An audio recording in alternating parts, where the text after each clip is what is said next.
नून रोटी खाएंगे लेकिन बिहार से बाहर नहीं जाएंगे। ठीक है, मुख्यमंत्री और उप मुख्यमंत्री द्वारा सभी प्रवासियों को रोजगार देने के ऐलान और इस संकल्प को नाटक करार देते हुए बिहार भाजपा के वरिष्ठ नेता राजीव रंजन भारद्वाज ने कहा कि वीडियो कॉन्फ्रेंसिंग से हालात की सही जानकारी नहीं मिल सकती है। गांवों में जाकर देखें, सच्चाई पता लग जाएगी। राजीव रंजन ने उप मुख्यमंत्री सुशील कुमार मोदी को हवाई राजनीति न करने की सलाह दी। साथ ही कहा कि पटना में जल जमाव पर ही केवल ध्यान न दें, पूरे बिहार की चिंता करें। आज के इस कार्यक्रम में हम चर्चा करेंगे फिर से एक बार हमारे लोकप्रिय उप मुख्यमंत्री सुशील कुमार मोदी जी का। मैं तो बिहार में हूं नहीं, लेकिन कुछ बातें जो उनकी मैं जब उनके ट्विटर पे जाके पढ़ता हूं, अखबार की कटिंग जब वो डालते हैं और बहुत सारे फॉलोअर्स हैं उनके, तो लाइक्स जो उनको आती है, मैं पढ़ता हूं तो मुझे हंसी आती है और मैं रोक नहीं पाता हूं, फिर से मैं मोदी जी के पीछे आ जाता हूं। मैं चर्चा करूंगा उनके 3-4 बातों का। उनका प्रमुख रूप से उन्होंने कांग्रेस पर निशाना साधा है। कांग्रेस पे निशाना बस के मामले में प्रियंका गांधी पे निशाना साधते साधते वो तेजस्वी पे फिर आ गए। जनता किचन को उन्होंने जुमला करार दे दिया। उन्होंने कहा कि कोई सच्चाई नहीं है कि जनता किचन कहां चल रहा है। फिर से वो चारा घोटाला और अलकतरा घोटाला पे चले गए। मैं पूछना चाहता हूं मोदी जी, इस तरह का आरोप कौन लोग लगाते हैं? आप तो राहुल गांधी जैसा आरोप लगा रहे हैं। जिस तरह से राहुल गांधी बिना सिर पैर का आरोप मोदी जी पे लगाते हैं, उसी तरह का आरोप क्या करता है आप विपक्ष पे लगा देते हैं। क्यों कह रहा हूं? अगर आपने कुछ काम किया होता, आपने मजबूती से बिहार का दामन बैकडोर से ही थामा, लेकिन थामा होता। इतने सारे कार्यकर्ता आपके बिहार प्रदेश में आपके भारतीय जनता पार्टी से जुड़े हुए हैं, जिन्होंने पार्टी को खड़ा करने के लिए 80 से 2020 30 साल अपनी जवानी के खपा दिए मोदी जी, और तब पार्टी को यहां लाया। मैं आपके गठबंधन के नेताओं की बात नहीं करना चाहता हूं, क्योंकि ये सब लोग पहले एक थे। अपनी अपनी राजनीतिक सत्ता की प्राप्ति के लिए सब लोग अलग अलग हो गए। नहीं तो एक जमाना था, लालू जी, नीतीश जी, रामविलास जी, सब जी तो एक ही साथ थे। जीतन राम मांझी जी, अब मुकेश जी अभी आए हैं, कुशवाहा जी भी थोड़े दिन से ये हैं, सब तो ये एक ही थे। लड़ाई तो सिर्फ कांग्रेस, भाजपा और ये समाजवादियों के बीच में थी। कांग्रेस, समाजवादी पार्टी टूटी, जो समाजवाद के नारा देने वाले लोग थे वो टूट गए और मौका मिला। और आपके कार्यकर्ताओं ने काफी मेहनत की है यहां तक पहुंचने के लिए, ये आपको सोचना चाहिए। आपके जुबान से ये बात शोभा नहीं देती मोदी जी। अगर कोई व्यक्ति या कोई राजनीतिक दल इस महामारी के संकट काल में आपको डायरेक्ट पैसा न देकर, सरकार के खजाने में पैसा न देकर के, बेहतर होता अगर वो देते तो। अगर जनता को खाना खिला रहे हैं, कई मजदूरों की सेवा कर रहे हैं, उनका अपहरण तो कर नहीं रहे हैं, आप क्यों डर गए? किस लिए डरते हैं? इसलिए डरते हैं कि आपने सही मायने में कुछ किया ही नहीं तो जिस दल का नेता नरेंद्र मोदी हो, जिसका दुनिया लोहा मानती है, एक एक कार्यकर्ता का छाती 56 इंच का हो जाता है जब अपने प्रधानमंत्री की ख्याति को सुनता है। उसका एक लीडर, इतना सीनियर लीडर, एक विपक्ष के नेता तेजस्वी यादव जी से डरता है, तभी तो आप इस तरीके का बात करते हैं। फिर से आप अलकतरा, फिर से आप चारा, दोनों पे आ गए। आप कहते हैं लाठी पियावन और लाठी घुमावन और तेल पियावन। आपने चर्चा की है डिजिटल चुनाव का। क्या बिहार को आपने डिजिटल बना दिया क्या? ठीक है, प्रधानमंत्री जी का सपना है डिजिटल इंडिया, मैं मानता हूं, थोड़ा वक्त लगेगा, बनेगा। आपने पढ़ने ही नहीं दिया लोगों को, तो डिजिटल इंडिया बनेगा कहां से? आपने चुनाव की बात की। अरे चुनाव तो फिर हो जाएंगे, चुनाव कौन सी बात होती है? चलो ना, चुनाव 6 महीना 8 महीना साल भर के लिए कोरोना के नाम पे टालिए, कुछ काम कीजिए। मैं सलाह देता हूं आपको, पहले भारत सरकार को कहिए, मोदी जी के पास आप दोनों आदमी कहिए कि बिहार के अंदर SEZ स्पेशल इकोनॉमिक जोन का निर्माण हो, एक उत्तर बिहार और एक दक्षिण बिहार में, और तब सिंगल विंडो सिस्टम कीजिए ताकि इन्वेस्टर्स आपके यहां आए, लॉ एंड ऑर्डर को ठीक कीजिए, कानूनी व्यवस्था को ठीक करिए, पुलिस तंत्र को ठीक कीजिए। उसके बाद आपके पास उद्योगपति जाकर के उद्योग लगाने जाएंगे, इन्वेस्टमेंट आपका तभी आएगा।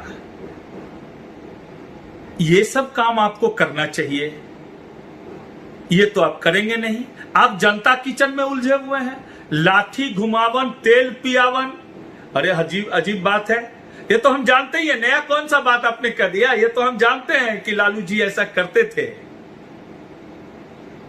विपक्ष में एक ही नेता है, एक ही राजनीतिक परिवार है, वो है लालू प्रसाद यादव जी का, जिसका आज भी वोटर उसके पीछे वही लाठी लेके खड़ा है। मोदी जी ये याद रखिएगा, अभी तक टूटा नहीं है वो। बहुत सारे कार्यकर्ता, बहुत सारे वोटर इधर उधर हो गए, वो अभी भी खड़ा है। तो कमजोर और हल्की बातें आप जैसे बड़े नेताओं के मुंह से शोभा नहीं देती। इसलिए मैं कहना चाहता हूं, आप शिक्षा को ठीक कीजिए, चुस्त कीजिए, दुरुस्त कीजिए। 168 करोड़ का पंप तो आप खरीद लेंगे पटना में। आपने बोला है, ट्विटर हैंडल पे डाला है कि पानी निकालने के लिए सबमर्सिबल और क्या क्या पंप आप खरीदने वाले हैं। चलिए, जुलाई के महीने में आप सबको फिट भी कर देंगे, लगा भी देंगे, ठीक है। कहीं ऐसा ना हो कि फिटर फिर कलकत्ता से भेजना पड़े, आपको मंगवाना पड़े जब पानी आ जाए, तो जैसे पिछली बार हुआ था। अच्छी बात है, अच्छी पहल है। अगर आप सोच रहे हैं तो सिर्फ पटना के लिए ही है कि और भी शहर हैं? मुजफ्फरपुर है, भागलपुर है, दरभंगा है, समस्तीपुर है। बिहार का कौन सा ऐसा शहर है जहां जल जमाव की समस्या नहीं है? अगर सिर्फ पटना के लिए आप कर रहे हैं तो चूंकि आपको तो लगा हुआ कि आपको तो भागना पड़ा था छोटे नाव पे चढ़ के, लेकिन जरा उन शहरों का भी सुनिए जहां पे लोग रहते हैं, आप ही के लोग रहते हैं। उस शहर से भी जल निकासी की व्यवस्था आपको बांट के पहले करनी चाहिए। वैसे आगे आपकी मर्जी है भाई, आप सरकार हो, अब सरकार में बैठे लोग हो, कब किसका टिटवा दबा दोगे, कब किसको बदला ले लोगे, कब कौन किसको क्या कर दोगे, कहना मुश्किल है। और आजकल तो राजनीतिक बदला बदली का मौसम चला हुआ है, जो उठता है FIR कर देता है। लोग अगर बात करने जाएं, फोटो खींचने जाएं, उसको पकड़ के पीट देता है। सुनी हुई बात है लेकिन सच्ची बात है। जब एक क्वारंटाइन सेंटर में विजय कुमार चौधरी जी के विधानसभा क्षेत्र में एक राजद का जीता हुआ कार्यकर्ता और वो समिति का सदस्य, पंचायत समिति का सदस्य की इतनी बुरी तरह से पिटाई वहां के थाना प्रभारी ने की है और CO ने करवाई है। आप जांच करवा लीजिए, सिर्फ उसकी एक गलती थी या नहीं थी, जैसा कि उस पर आरोप लगा है कि वो फोटो खींच रहा था। अरे आपके कारनामों का फोटो खींच रहा था, बाल्टी मग ना भी देते तो चल जाता, कम से कम उसके बेचारे के खाने की व्यवस्था ठीक से कर देते। कल मुख्यमंत्री जी ने वीडियो कॉन्फ्रेंसिंग के द्वारा औचक निरीक्षण क्वारंटाइन सेंटर का किया है। कोई भी औचक निरीक्षण सूचना देकर के नहीं होता मुख्यमंत्री जी, इतना तो हम लोग भी समझते हैं। अगर आप औचक निरीक्षण करेंगे और अधिकारी, तो आपके अधिकारी देखिए, आप नेता आदमी हैं, वो IAS IPS बैठा है, आपका दिमाग राजनीति में चलता है, उसका दिमाग भ्रष्टाचार में चलता है। वो तो ठीक ठाक से सजा उजा करके आपको फोटो दिखा दिया होगा, आप भी खुश हो गए होंगे, हमारे उप मुख्यमंत्री भी खुश हो गए होंगे, दोनों लोग खुश हैं। जनता जाए, डिजिटल चुनाव करा लेंगे। अरे कुछ दिन तो रुक जाते यार, डिजिटल चुनाव की बात करने की अभी जरूरत क्या थी? लोग भागे जा रहे हैं। आप सेवा करिए ना, वोट तो जनता डिसाइड करेगी। उनको भी जनता किचन से खाना खिलाने दीजिए भरपूर। पप्पू जी खिलावे, कुशवाहा जी खिलावे।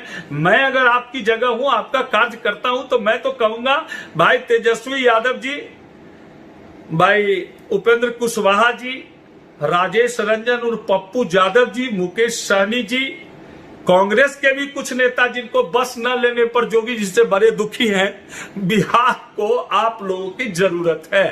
आप सब मिल करके अपने अपने क्षेत्र में गरीब को भोजन ही कराइए। दरिद्र नारायण कहानी में एक बात आती थी, कंगाल ही कलयुग का कलकी अवतार है। ठीक है, इसलिए सेवा भाव से अगर कोई खाना खिला रहा है, कोई अपना पोस्टर झंडा बैनर लगा के चुनाव चिन्ह लगा करके कर रहा है, तो क्या दिक्कत है इसमें? उसका भी अधिकार है ना। आप उसको रोक देंगे कि खाली आप ही कीजिएगा, वो नहीं करेगा? करने दीजिए, कुछ तो आपको आराम मिलेगा, कुछ तो आपको आफियत होगी। नहीं चलेगा ऐसे। सबसे बड़ी समस्या रोजगार की समस्या है। मैं दोनों आदमी से आपसे हाथ जोड़ करके कहता हूं, इनको ठीक करना पड़ेगा। मैं आपके विरोध के लिए नहीं बोलता हूं, मैं विरोध नहीं कर रहा हूं आपका। मेरी औकात और हिम्मत नहीं है कि मैं आपका विरोध करूं। आप शासन में बैठे हुए लोग हैं, आपको संवेदनशील होना चाहिए। इस तरीके से मजाक नहीं उड़ाना चाहिए। गंभीर मसला है। सिर्फ बोल देने से जी मैं आप लोग यहीं रहना, आपको मैं यहीं काम दूंगा, उससे नहीं होगा। जो क्वारंटाइन सेंटर से जो लोग निकल रहे हैं, उनको कहां काम दे रहे हैं आप? कहां देंगे काम? मानता हूं इतनी जल्दी व्यवस्था नहीं हो सकती है, लेकिन अब देर बहुत हो चुकी है। मुख्यमंत्री जी, उप मुख्यमंत्री जी, सिर्फ भाषणबाजी से, वीडियो कॉन्फ्रेंसिंग से काम नहीं चलेगा। आपको सच्चाई देखनी है तो आप गांव में जाकर के देखें, बिना किसी सूचना के पहुंचे, तब आपको या तो आप सच्चाई से मुंह छुपा रहे हैं, या आप अपने पदाधिकारियों के और क्षमता को बाहर नहीं आने देना चाह रहे हैं, या आप सच्चाई सुनना नहीं चाह रहे हैं। यह मामला लालू प्रसाद यादव, योपेंद्र कुशवाहा, मुकेश सहनी, रामविलास पासवान या भाजपा का नहीं है। यह त्रासदी किसी पार्टी के लिए नहीं है, किसी धर्म के लिए नहीं है। यह त्रासदी पूरी मानव जाति के लिए है। मानव जाति के ऊपर एक बहुत बड़ा संकट आया है, और आप सरकार में बैठे लोग राजनीति कर रहे हैं। कोई खिला रहा है, खिलाए, कोई दवा बांट रहे, बांटे। आपने भी सरकार के अनाज बहुत बांटे हैं। ऐसे भी बहुत सारे समाज के लोग आए हैं जिन्होंने जाकर के दलितों के, गरीबों के बस्ती में जाकर के खाना दिया है, सामान दिया है। लेकिन सच्चाई यह है कि आपका मुखिया ढंग से एक साबुन भी नहीं दिया है। ज्यादा क्या मुझे बोलने के लिए आप मजबूर करते हैं, मैं बोल देता हूं। ऐसा बात ना करिए, कुछ रचनात्मक राजनीति की बात कीजिए ना। ये सब बात तो बहुत सुने हम लोग, सुनते सुनते तो 50-52 साल उम्र हो गया। आपके इतना हमारा राजनीतिक क्षमता नहीं है, बुद्धि नहीं है। एक आम नागरिक के हिसाब से जो सिस्टम में कमी देख रहा हूं, मैं आपको बता रहा हूं, और आपको मेरे वीडियो को देख करके, मेरी बातों को सुन करके कुछ करना चाहिए। ज्यादा क्या बोलूंगा, आप खुद समझदार हैं। दोनों लोग बड़े लोग हैं, राजनीति के महा खिलाड़ी हैं। कभी इस दरवाजे से, कभी उस दरवाजे से हो। अरे चुनाव होगा तो क्या होगा? या तो आपकी सरकार बन जाएगी या उनकी सरकार बन जाएगी। उनकी सरकार 15 साल देखी तो आपको लाई, फिर किसकी सरकार आएगी, उसमें क्या बदलने वाला है? हमें वादे नहीं, अब रोजगार चाहिए। अंत में एक बात कहूंगा सुशील मोदी जी आपको। आपने लिखा है कि प्रधानमंत्री जी ने कहा था कि हम न खाएंगे न खाने देंगे।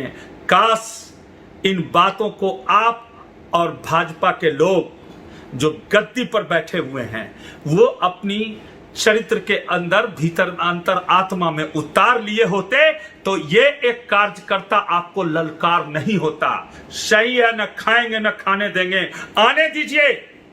अगर हम युवा आ गए ना तो बता देंगे कि प्रधानमंत्री के उस बात का क्या होता है। न खाएंगे न खाने देंगे, जो लूटे हैं उनको पेट से निकाल के लाएंगे। धन्यवाद।